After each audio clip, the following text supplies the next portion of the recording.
PCOs. We just have 4 PCOs that I wanted the building committee to weigh in on and provide some feedback. So with that, I'm going to share my screen and show you a few things. And can you see let's see, I should have a PCO with WT Rich logo at the top. Can you see that? Yep. Okay, great. I have 2 screens, so I never know which one's being shared. So we received a proposal from the overhead door company from Melt, who proposed an augmentation, so like an improvement over how the doors were to be configured. And so we wanted to present this to the committee. It's a potential ad of 11,709. I have just created a very rough diagram, and I'm glad that Chris and Andrew are here because they can also help explain. So in my very rough diagram here, I've sketched out sort of the 2 options. The overhead doors, this is the apparatus bay overhead doors. So I've sort of sketched the 2 different options here. We'll say option 1 is the design, the basis of design, and this is the proposal number 2. The way it's currently configured, these doors, they roll up and they would follow this track system and run out. The door would basically be in a flat position as once it's opened, it would be in this zone here. I've kind of diagrammatically shown some supporting structure to support the track system. And that's what we have right now. Fromelt is proposing to modify the tracking system so that the door runs vertically till it just reaches below this window line here. And then, so part of the door would be horizontal, and majority of the door would be vertical, as it runs up above the door opening. And then, there would be some, structure to support the track. What the improvement in this would be is that by having the track run vertically and then horizontal for a little bit, it minimizes the visual of what's going on in the overhead. Here you can imagine with these 10 openings in the apparatus bay with the amount of structure coming down to support the rail, it will get a little busy. So it's an aesthetic thing. It's completely optional. So I wanted to just put that to the building committee for their input. And before I do that, Chris and Andrew, do you want to add anything to what I've said? The only thing that I sort of recall the installer mentioning that this alternate scheme with the door in the more vertical position when it's open, there is less torque on the system, so they felt it wears better over time because you're not extending the door as far horizontally as a traditional overhead door would. So the horizontal bars don't have as much torque on them as the door operates. Mm-hmm.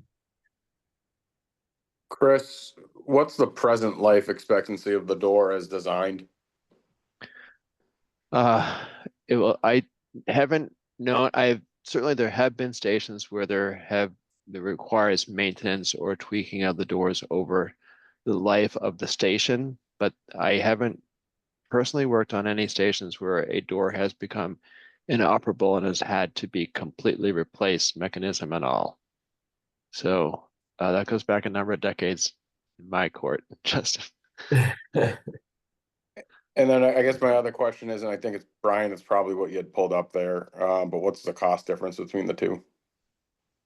But yeah, 11,900. Let me get back to that. 11,709 is what you'd said previously, so that is Here we slightly go. different. Yes, thank you. 11,709. I knew there was a 9 in there. A little over $1,000 a door.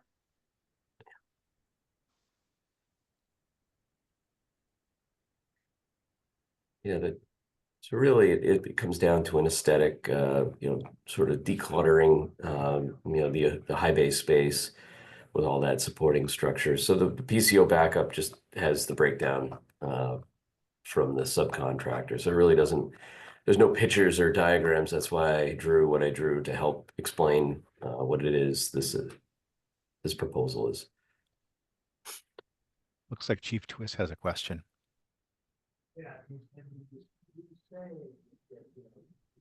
Thank you, Kyle. Yeah, I'd just like to make a couple of comments. In terms of long-term maintenance of the doors, typically, you might have a spring that breaks over time, but that's usually over a number of years into the operation of the door itself. Other than that, you're right.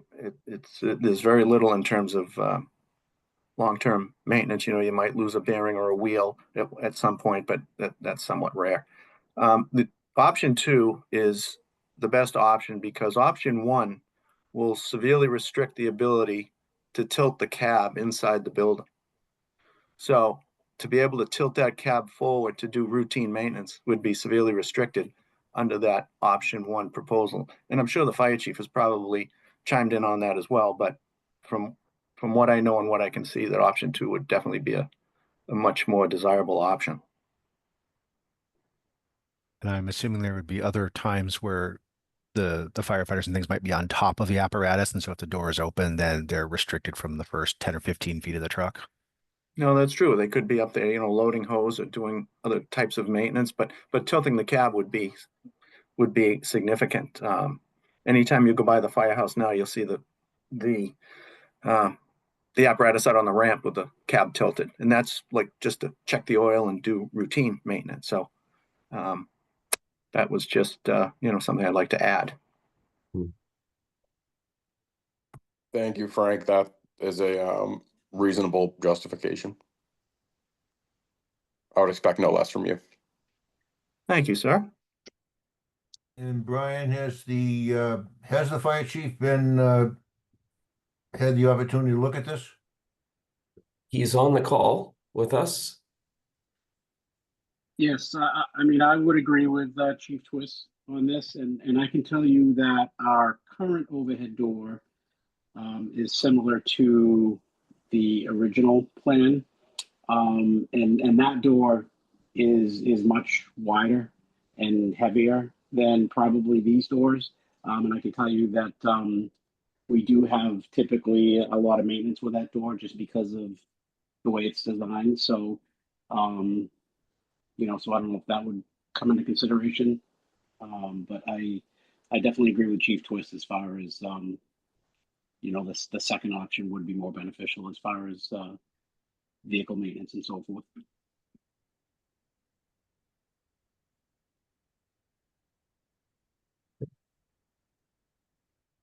Are you looking just for our opinions, or are you looking for a vote for this particular PCO? I think we would need an approval to proceed. Jackie, Justin, you tell me how do you want to handle this? So I would offer that Mr. Renault is not here, and I don't know if this board has picked someone besides Mr. Renault. I don't recall there being a clerk. So if one of the members is willing to, we've kind of called to order unanimously. So if one of the members is willing to chair so that we can move through the votes, that would be an incredible help.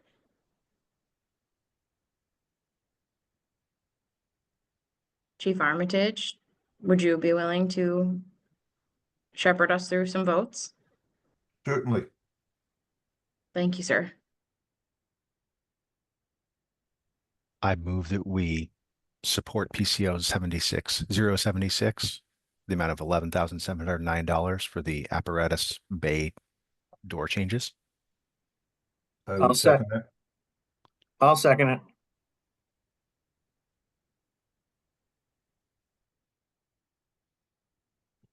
All those in favor? Aye.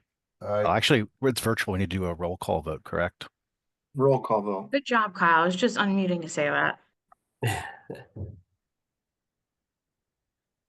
Kyle Smith, aye. Frank Twist, aye. Paul Armitage, aye.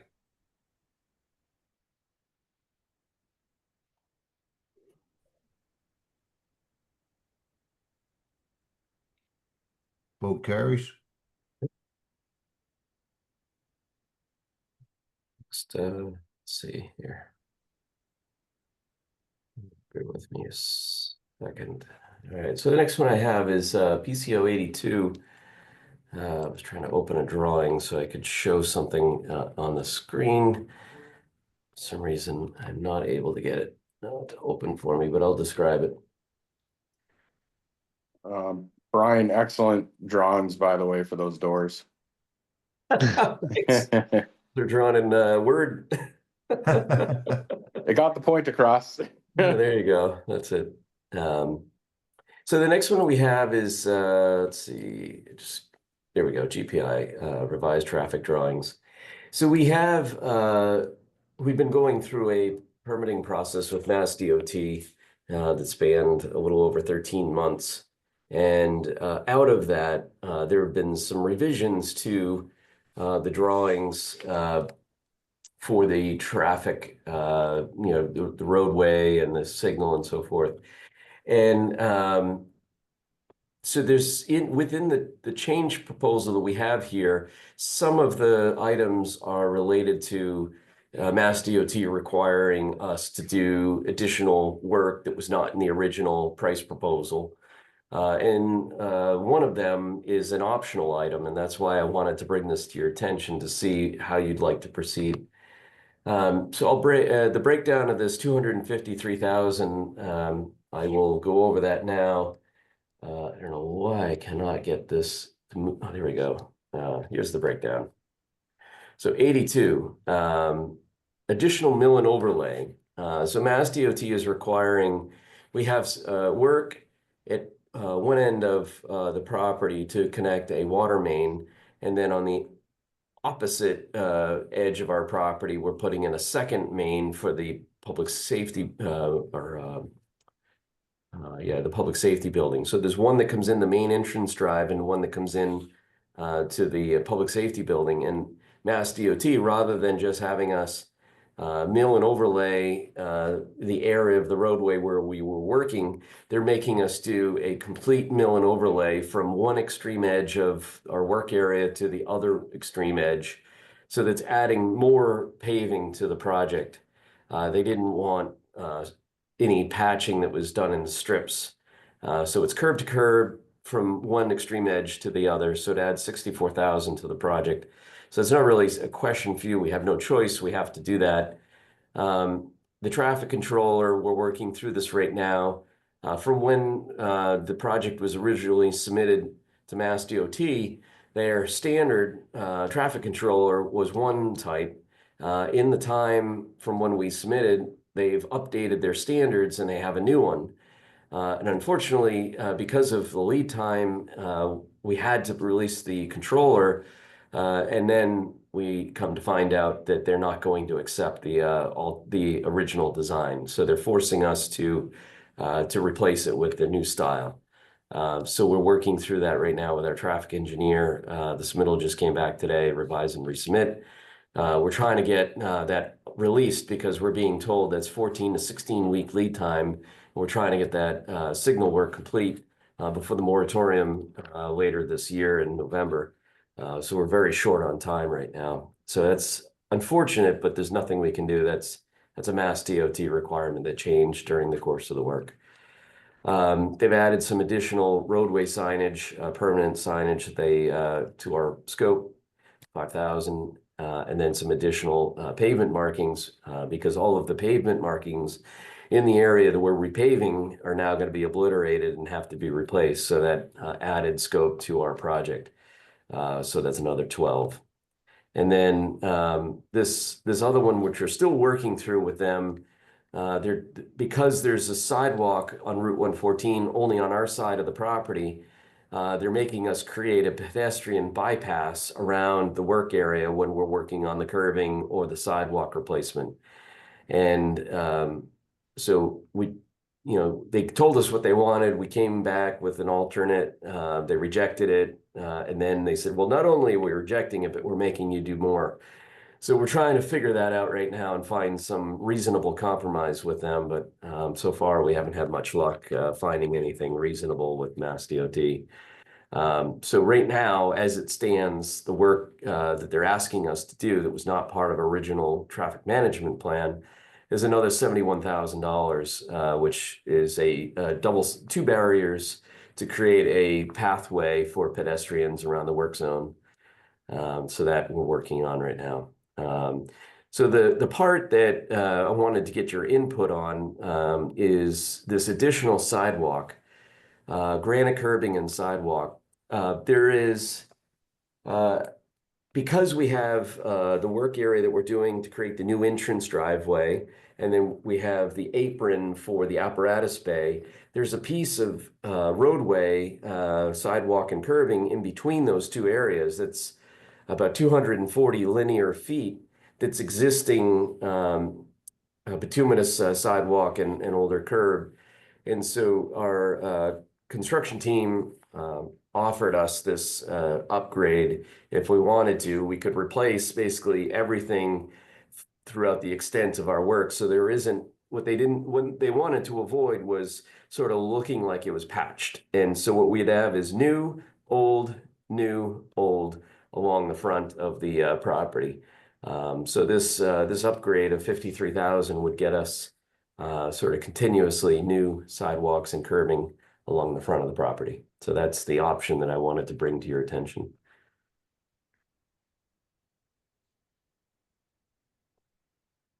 And Jackie, did you say the other day that there are some earmarks to cover some of that $53,000 for the sidewalk and curbing? Correct. Yes, there's $50,000 from a state earmark that is still active money. We have access to $50,000 for relocation of 114 sidewalks that was secured before we started the project. So that's been available. And that's already been approved in a way that this can just be allocated and done without like town meeting or anything else.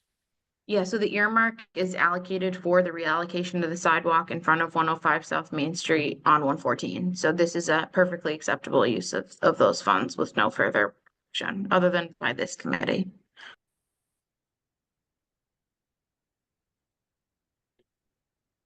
And Brian, what's the alternative? It sounds like we're kind of required to do most of this. So yeah, everything above here, you're right. It's really not a discussion. We have to do it, but it's this single line item that's optional. You do not need to do this. You don't want to. And what are your thoughts?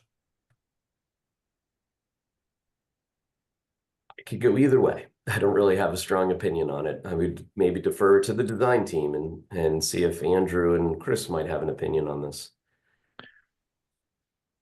I'm assuming the granite curbing is all along the street, the asphalt side of the site. Yeah. That is correct. Yeah. Well, my experience with curbing is granite is the only curbing that seems to be able to withstand plowing without much damage. I've seen,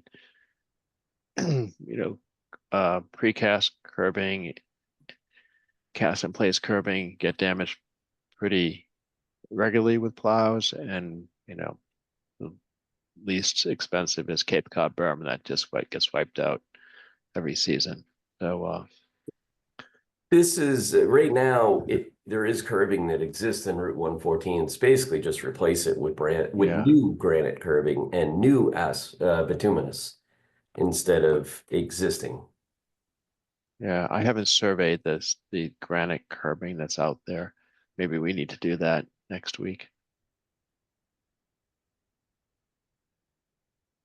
My only thought is if this money is kind of allocated for this and there's nothing else where we would need the $50,000 earmark, it seems reasonable to me to use it on that, particularly if the existing sidewalk, I can't say I've ever walked that stretch of it, but I'm wondering how drainage is and everything else. And so having it redone might ensure that it's safer, more level, and doesn't collect water, any other issues like that. So, and I don't imagine the town would be replacing this at any other point in time unless it was in particularly dire shape.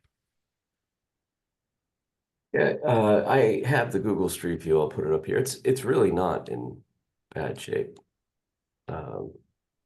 So it exists as granite, and it's got asphalt on it. It's just that, for example, this section here will be patched in, so there'll be some new asphalt here.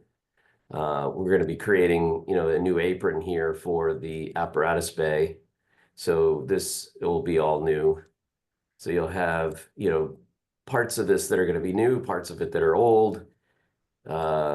And their recommendation was make it all the same across the whole length of the front of the property. But honestly, there's, really isn't anything wrong with this curbing. Brian, could they take the curbing that they're pulling from where the apron's going to be and put it in where you're filling in that place so that the age and wear of the granite matches? Yeah, absolutely. Yeah, Seems right like a now, yeah, it looks like, reasonable. So, yeah, I mean, that totally seems reasonable. And I think, I mean, it would be reasonable, but Frank just popped up again, and yeah, go ahead, Frank. no, just to Kyle's point about the drainage and flooding, you're looking at it right in the middle of the street view. There's a storm drain there, and when we get heavy rains, occasionally that does flood. And Chief Armitage, you can remember over your years in the police that Yep. that has been a problem area.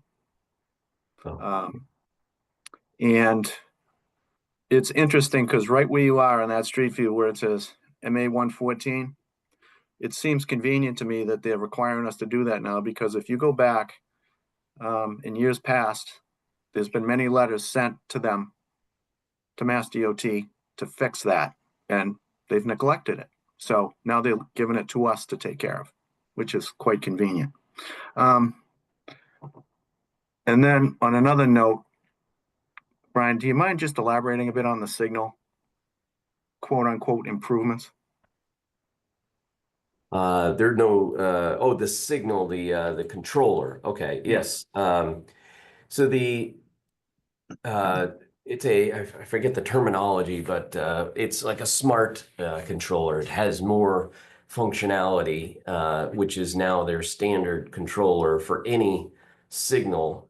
So this signal controller could run a very complex intersection, and Mass DOT's just saying we use this particular one in every intersection from this point on. So it doesn't matter, the extent of the signal and what it's doing.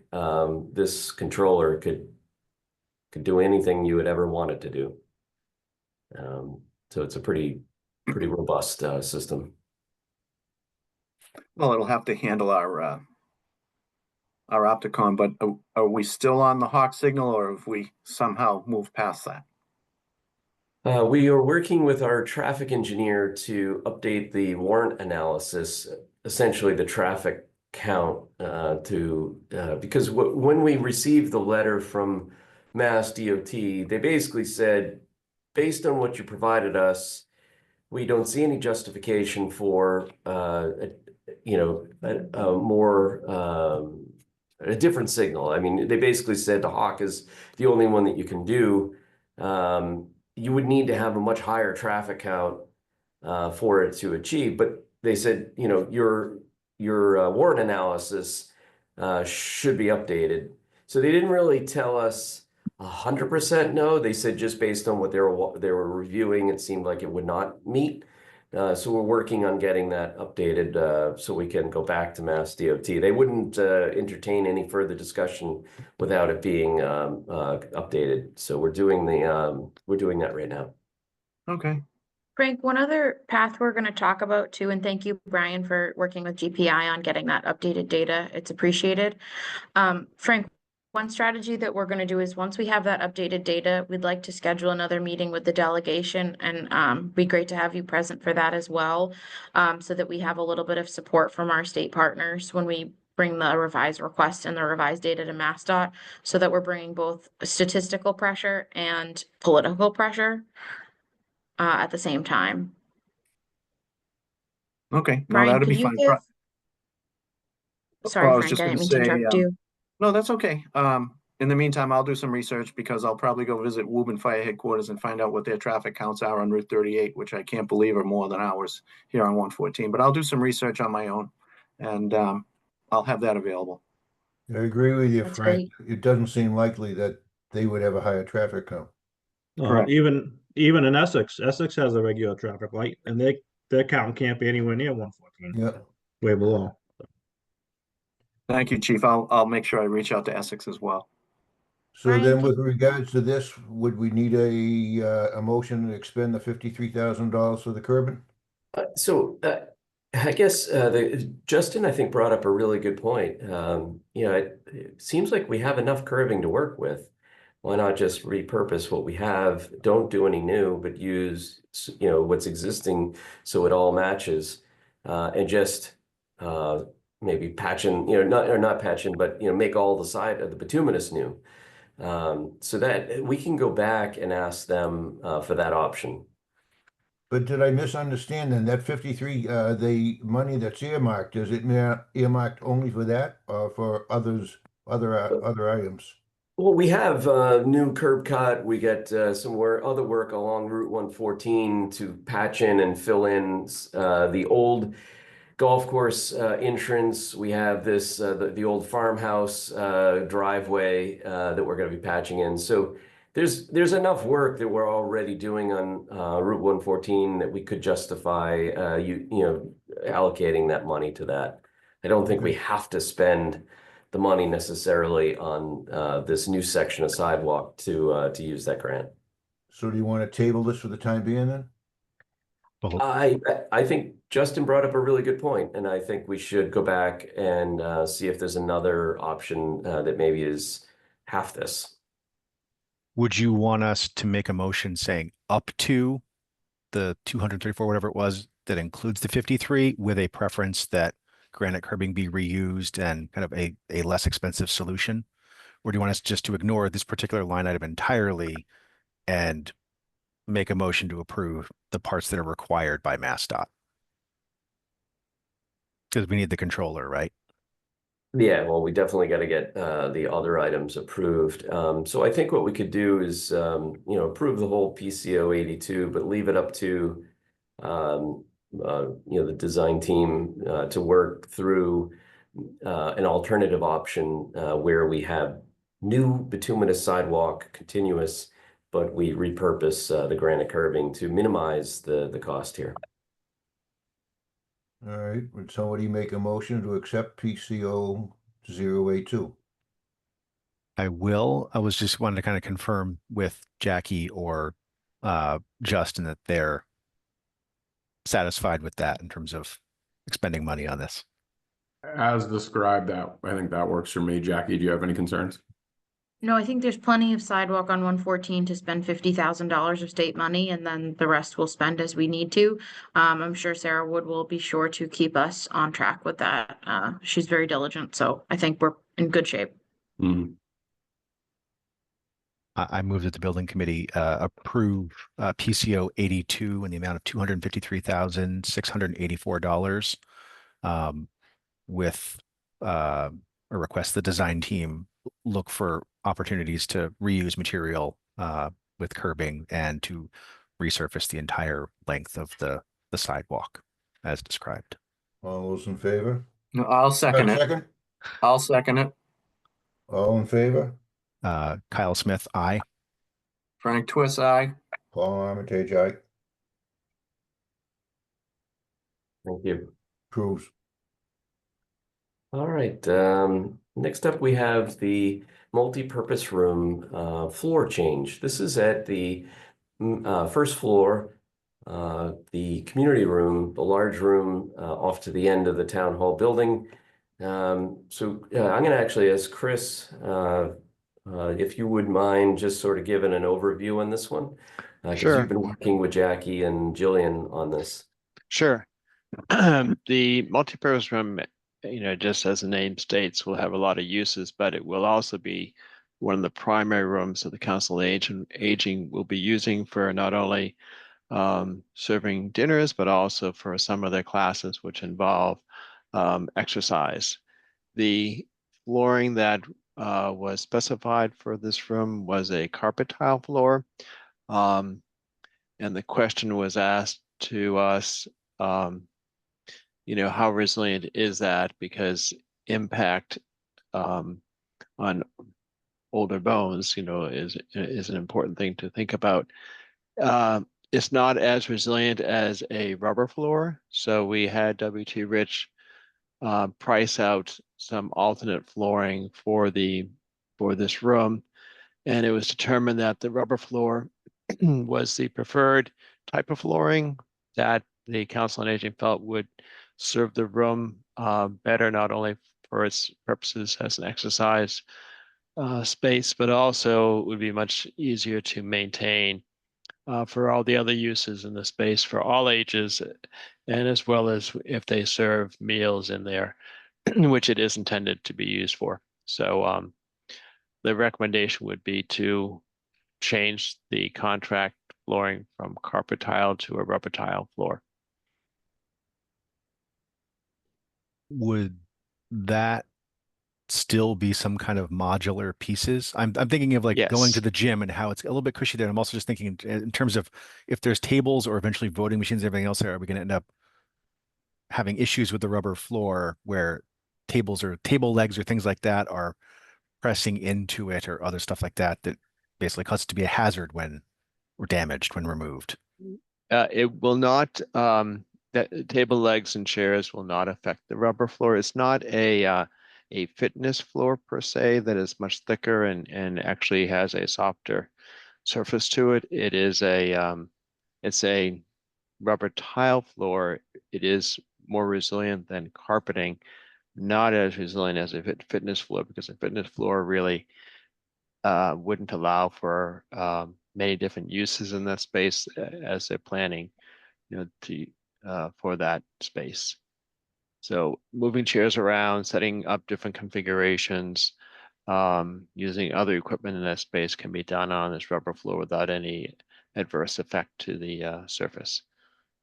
And traction and things for people walking or particularly elderly moving across it, if it's not exercise, would be good for everyday use as well, not catching Yes. feet or slipping. Okay. Yes, yeah, there will be no ridges. The tiles are flush seams. You've probably been in some spaces that have had this rubber tile floor. It's a pre-finished product, doesn't require any sort of coating that goes down on top of it, just a cleaning when it's needs to be cleaned. And I could add to that, we did on our end work with Jillian to try to acquire some backup, just once again, just to justify the cost. And everywhere that she was able to point us to, they did make reference that this is the preferred flooring style. And once again, credit to the team. I think originally it came back at around 40K. And after some poking and prodding, they got it down pretty considerably. So I appreciate their efforts there as well.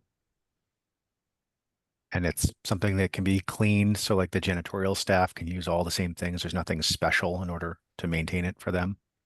No, Okay. no, there are cleaning instructions which will come for all the flooring in the new facilities. The one caveat is you can't use any solvent-based or caustic cleaning supplies on any floor in the two new buildings. That would have, it doesn't affect the material, it actually affects the adhesive. So you don't, yeah. So you can see here the modular nature of this floor. And so this indicating it's just the multipurpose room that gets this new flooring? Yes. Okay. The tiles for the hallway are just indicating like the standard carpet tiles or things that would exist. Mhm. Okay.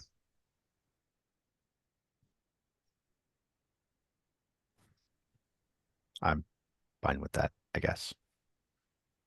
Chris, just one question from me. Is there an issue with slip resistance? Like if it gets wet when people are coming in from the outdoors during, rain or snow, I would guess it's less slippery than the standard flooring. Yes, it has a good slip resistance. In fact, it's not a smooth sort of shiny floor. So if it gets wet, it does not make it any more dangerous to walk on. Yeah. Thank you. And obviously people using walkers, slippers, so on, conducive for them. Yes. I guess then we need a motion to, if they'd like, a PCO 86, was it? Yeah, can we see it again, Brian, just to have the numbers? Since it wasn't in the email. I move- 086. I move that we approve PCO 86 in the amount of $20,646. I'll second it. All those in favor? Kyle Smith, aye. Frank Twist, aye. Paul Armitage, aye. Great, thank you.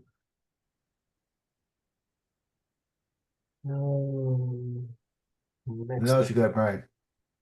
Yeah, station alerting. So we just have one more and we'll be done here. So this is for fire station alerting system. We had worked through proposals. We solicited proposals. We received two, one from LW Bills, one from Allcom. LW Bills ended up being more competitive, but we did ask both of them to provide a price for wiring the system. LW Bills came in pretty high. So what we did is we went to the electrical contractor on the project, Wayne Griffin Electric, and we asked them if they would provide a price to do the wiring. So the price came in significantly less. It was about $54,000 for LW Bills to provide the wiring. But because we have our electrical contractor already on the project, they're there, they have their forces, they're already mobilized, they were able to be more competitive. So we kind of tailored this so that we were buying the equipment from LW Bills and the programming to put it in.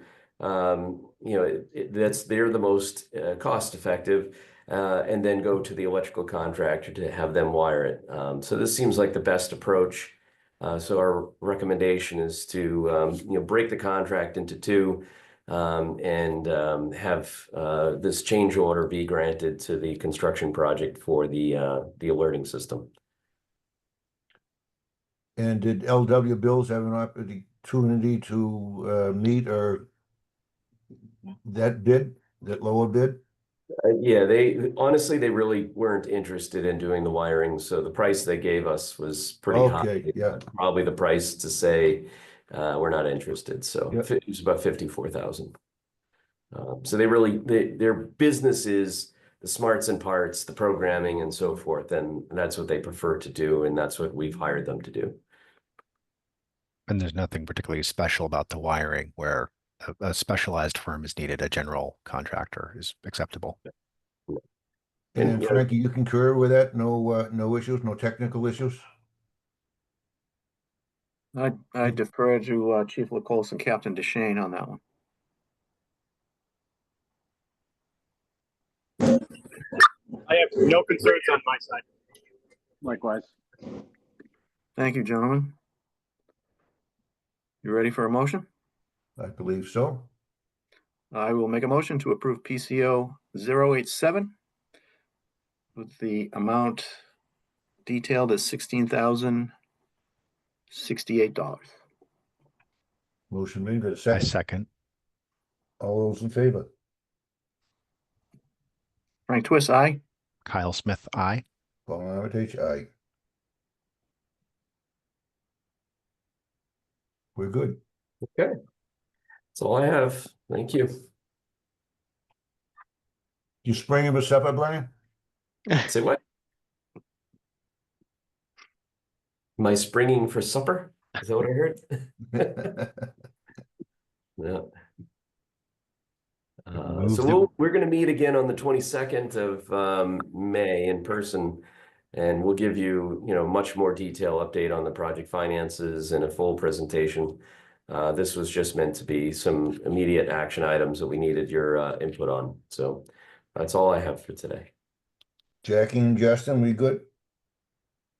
We're good. Thank you We're all for your great. time. Yes. Thanks, everyone. Thank Uh, you. We Is there a adjourn. See you in a motion few to weeks. adjourn? I Thanks, move we Kyle. adjourn. Kyle says we don't need a motion, or maybe Kyle is the one that says we need it. I can't remember. Depends on my mood. But I moved that I we adjourn. imagine it's unanimous either way though, Paul. Yeah, it is. Aye. Have a good night, everybody. Bye. Good night. Thank you all. you. Thank you. Too. Yeah, bye-bye. Thanks.